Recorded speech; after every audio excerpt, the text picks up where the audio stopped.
আসসালামু আলাইকুম। প্রতি বছর আমরা আমাদের দুইটা জমিতে ভুট্টা আবাদ করে থাকি। ভুট্টাগুলো পরবর্তী গবাদি পশুর খাদ্য হিসাবে খাওয়ানোর জন্য, কিন্তু এই বছর খড় এবং ঘাস সংকটের কারণে আমরা আমাদের এই ভুট্টা গাছগুলি এখনই কেটে ফেলতে হচ্ছে।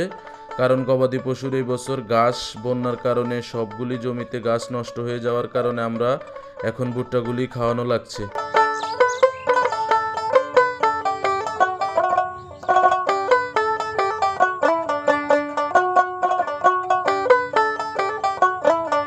প্রতিদিন আমরা এখান থেকে ভুট্টা গাছগুলি কেটে নিয়ে পরবর্তীতে আমাদের কাটিং মেশিনের মাধ্যমে ছোট ছোট করে কেটে আমরা আমাদের খড়ের সাথে মিশিয়ে দিয়ে গরুকে খাদ্য হিসাবে এই বছর ব্যবহার করছি।